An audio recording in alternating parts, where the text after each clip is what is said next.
What's shaking, folks? Back with another reaction, and back with some more Cocteau Twins, as well as a very sleepy Luca back here.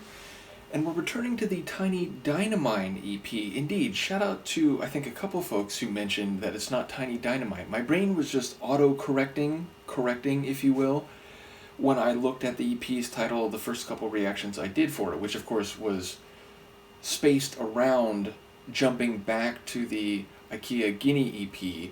But yes, when I came back to this EP, I again called it the Tiny Dynamite EP, so my mistake there, but I do have it framed correctly now. In any case, the next track in the playlist is Plain Tiger.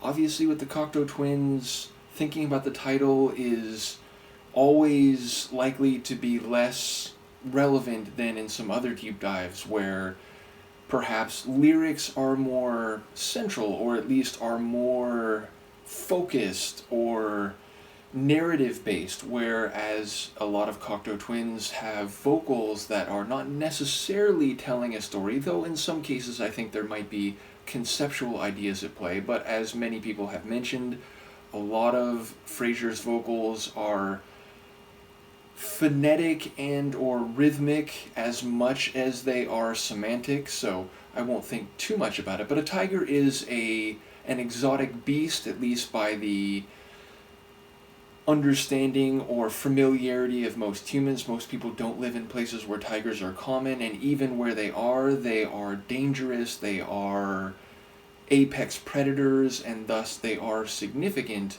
and in a way exotic even in those contexts. But a plain tiger seems to contradict that. The idea of, well, it's just a plain old tiger. It's nothing noteworthy or worthy of comment. So yes, there's an inherent, not contradiction necessarily, but tension to the title as it reads to me on the page. Though again, that might have nothing to do with the vocals or even lyrics we hear. So let's just listen to it, if I can get my brain not to mix up words and syllables. This is Cocteau Twins' Plain Tiger from the 1985 Tiny Dynmaine EP.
So I feel like you could say this about a lot of tunes in their catalog I've already heard.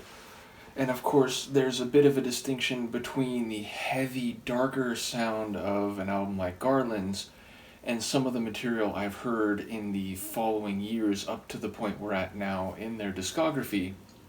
But this seems very on brand. This is very Cocteau Twins. It's dreamy, it's ethereal, it's a bit psychedelic, it's echoed, it's esoteric. It doesn't necessarily come across clearly what it might be about. And again, in this case, not only would I say that tends to be the case even when I do hear some of the phrases, I barely caught any of the words here. Ultimately, the vocals were highly compelling and they were layered and very evocative sounding, but I didn't really catch any of the lines to the degree there may actually be phrases or even sentences coherent.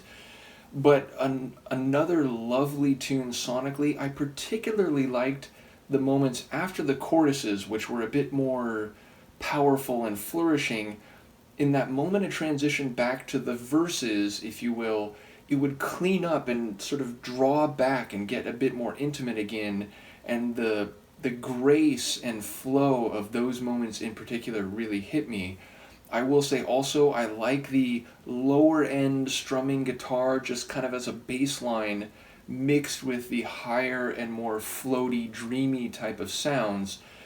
And of course her voice sounds fantastic. Again, there's moments where it's more singular and then other moments where it's layered and you're hearing multiple phrasers at the same time, but she really just has this dreamy, trance-like vocal that captures my brain's imagination, even as that imagination is nebulous, opaque, and hard to get a sense for what I'm seeing, if that makes any sense.